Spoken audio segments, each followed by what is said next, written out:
Hai Walker, selamat pagi, selamat siang, selamat sore, selamat malam, dan selamat fajar menyingsing untuk kawan-kawan yang insomnia. Oke, untuk video yang kedua ini saya akan membahas mengenai energi metafisika sebagaimana yang telah saya janjikan pada video-video terdahulu. Oke ya kawan-kawan. Mudah-mudahan dalam take video ini tidak ada gangguan dari makhluk apapun sebagaimana video-video sebelumnya. Ada gambar patah-patah, suara tiba-tiba hilang, dan bla bla bla bla bla bla. Kenapa? Bla bla bla bla bla bla. Oke kawan-kawan, kita langsung saja masuk ke topik pembahasan mengenai energi metafisika ya.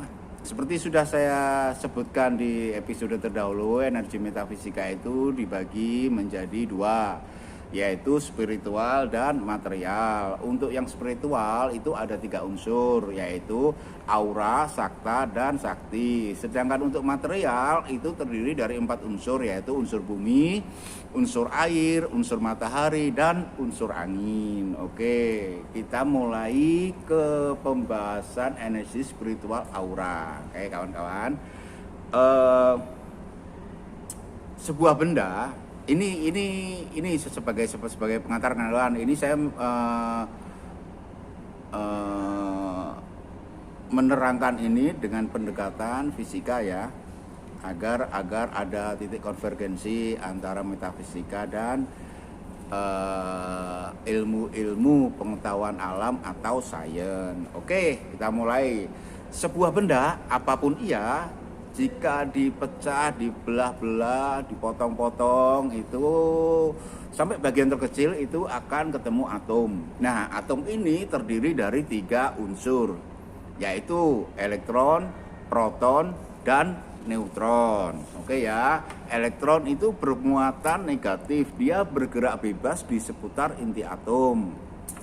Nah, apa inti atom itu? Nah, inti atom tidak lain adalah neutron dan proton. Neutron bermuatan netral dan proton bermuatan positif. Nah, neutron dan proton ini selanjutnya disebut dengan inti atom. Nah, bagaimana cara kerjanya nih kawan-kawan? Misalkan ini inti atom nih.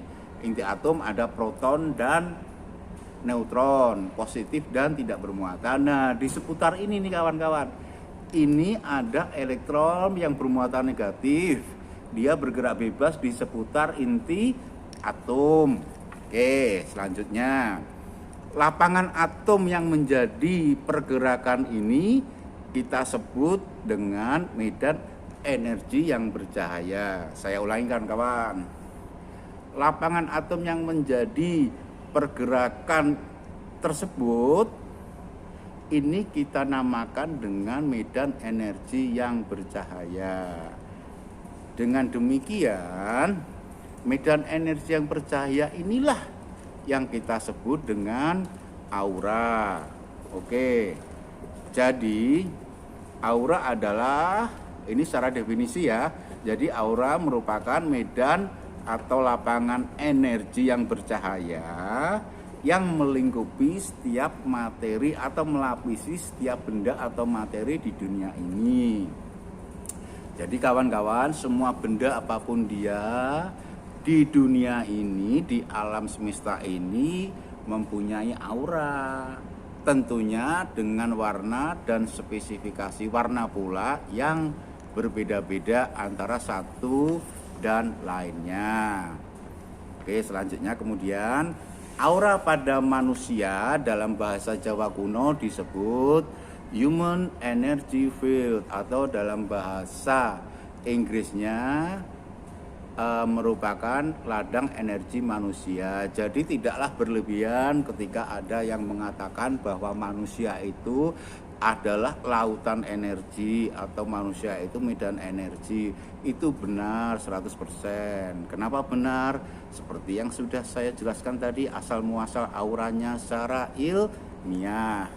Oke, selanjutnya pada manusia, aura ini melapisi manusia sesuai dengan bentuk tubuh manusia.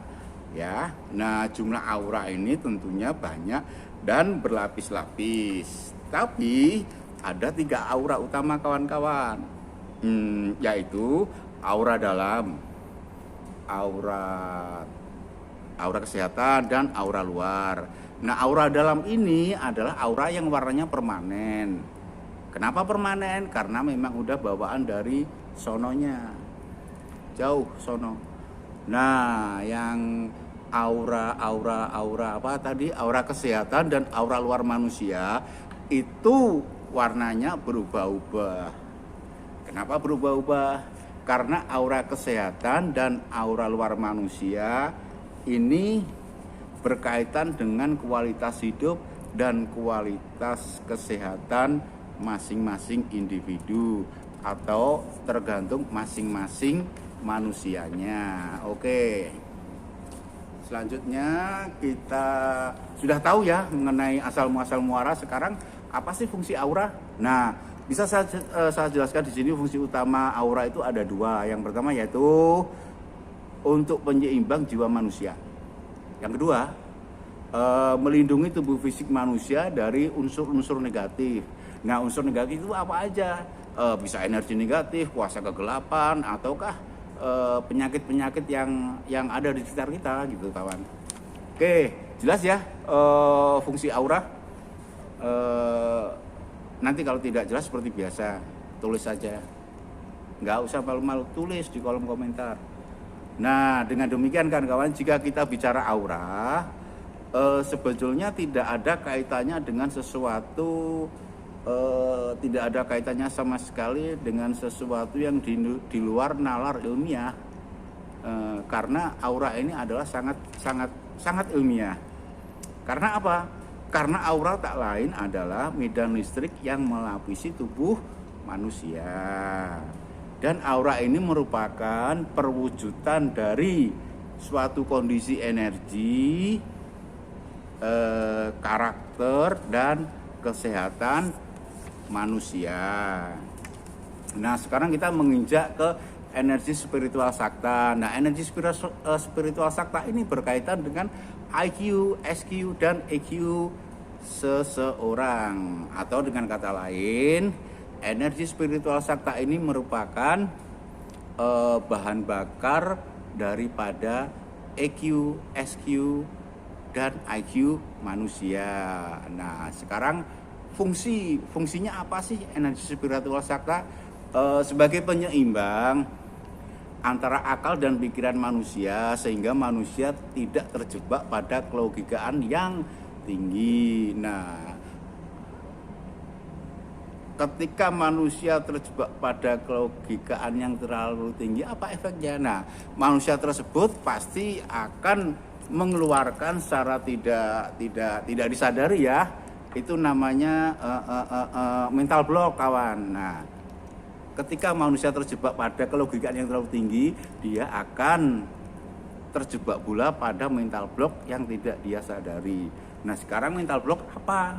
Nah, silahkan buka buku psikologi atau ikuti video-video selanjutnya. Oke, sekarang kaitannya dengan kesehatan, energi spiritual sakta itu apa sih? Ini sebagai ada kaitannya dengan masalah-masalah psikis manusia seperti emosi, depresi, depresi, stres, atau galau ya, bahasa anak sekarangnya galau. Nah, ini berkaitan dengan energi spiritual sakta. Nah, sekarang yang ketiga nih, yaitu energi spiritual sakti. Energi spiritual sakti ini berkaitan dengan daya tahan tubuh astral manusia. Nah, daya tahan tubuh astral kita manusia itu dipengaruhi atau ditentukan oleh energi spiritual sakti. Oke, sekarang kaitannya dengan kesehatan apa? Ini berkaitan dengan masalah-masalah vitalitas tubuh manusia. Oke ya kawan ya, sudah paham kan sekarang? Untuk selanjutnya kita menginjak ke energi metafisika material. Nah, energi metafisika material ini ada 4 unsur kan. Yang pertama unsur bumi, unsur air, unsur angin, unsur matahari. Nah, sekarang kita bahas satu persatu nih kawan-kawan. Energi bumi yang pertama. Energi bumi merupakan penyeimbang unsur angin. Nah, ini berkaitan dengan vitalitas fisik manusia. Nah, fungsinya dengan kesehatan apa? Biasanya berkaitan dengan stroke, rematik, asam urat, dan lain-lain. Oke, yang kedua sekarang energi unsur air ya. Unsur air ini merupakan penyeimbang unsur matahari. Nah, ini kaitannya dengan kesehatan apa ya? Seperti herpes, cacar, gangguan mata, telinga, dan lain sebagainya. Yang ketiga adalah energi angin. Nah, energi angin ini merupakan penyeimbang unsur bumi. Nah, kaitannya dengan kesehatan, dengan masalah-masalah gangguan pernapasan. Oke, yang terakhir yang keempat, energi matahari. Energi matahari ini merupakan penyeimbang unsur air. Nah, kaitannya dengan kesehatan apa? Kurang lebih untuk masalah-masalah batu ginjal, tumor maupun kanker. Oke. Sekarang kita sudah tahu ya mengenai energi material ini, fungsi-fungsinya dengan masalah kesehatan. Nah, sekarang ketika ada pertanyaan nakal nih dari kawan-kawan nih, saya juga akan jawab dengan nakal juga nih. Kira-kira ada nggak sih fungsi-fungsi energi tersebut di luar masalah kesehatan? Ya, saya jawab ada, banyak. Saya kasih contoh salah dua saja nih. Ya, yang pertama, ketika leluhur kita zaman dahulu atau mungkin sekarang juga masih banyak ya untuk melakukan ini, ketika mau mengadakan hajatan atau acara-acara tertentu, biar hajatannya lancar, biar acaranya lancar, tidak ada hujan, maka beliau-beliau ini menggunakan energi unsur matahari. Karena apa? Unsur matahari itu untuk penyeimbang unsur air. Ya, itu kawan-kawan cara kerjanya ya, sistematika kerja energi metafisika. Dan contoh yang kedua, seperti yang saya sebut kemarin mengenai film seri Naruto ya, atau Avatar The Legend of Aang, itu sama sebetulnya. Jadi Avatar Naruto itu menyerap energi semesta ini melalui cakra-cakra, disalurkan ke seluruh tubuh melalui meridian. Terus dengan begitu dia mempunyai kemampuan super di atas manusia normal. Nah, sebetulnya itu adalah semua itu bisa kita pelajari dan bisa kita temukan titik temunya antara metafisika maupun sains atau ilmu pengetahuan. Jadi dalam hal ini beliau-beliau ini yang saya sebutkan tadi itu tidak tergantung dengan jin, perewangan, kodam, jimat. Nih kawan-kawan, ini jimat nih. Ini jimat. Ini semua anfaidah kawan-kawan. Jangan pakai jimat, semua anfaidah, anmutu. Ini semua kalau dihitung kira-kira beratnya hampir 3 kilo kan? Hampir 3 kilo ini batu semua. Nah, sudah hidup berat, beban hidup banyak, ditambah berat ini semua itu 3 kilo. Bayangin kawan-kawan, gimana rasanya kan? Makanya lupakan kodam, lupakan jimat, perewangan, jin dan lain sebagainya, itu semua anfaidah. Lebih baik nih kawan-kawan, kalau boleh kasih saran, gunakan energi murni kita, gunakan energi kita secara natural, tidak usah yang macam-macam lah. No, anfaidah nih. Oke kawan-kawan, untuk pembahasan kali ini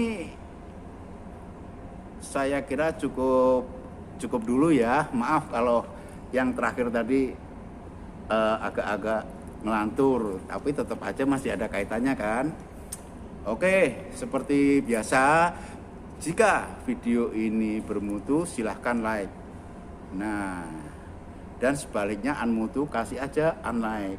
Dan bagi-bagikan video ini ke para walker yang ada di luar sana. Mungkin mereka butuh konten-konten yang tidak populer ya, tidak populer seperti ini ya, silahkan dibagikan.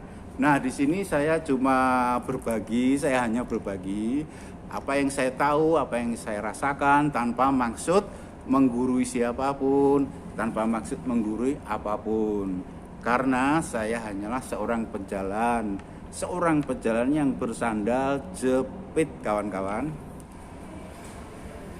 Oke, kawan-kawan, sebagai epilog saya haturkan, dalam diri manusia bersemayam kebajikan dan kemuliaan. Dia tidak bisa kau cari di luar sana kecuali dalam dirimu sendiri. Maka pulanglah ke dalam dirimu masing-masing. Peluk dia erat-erat. Peluk dia dengan mesra.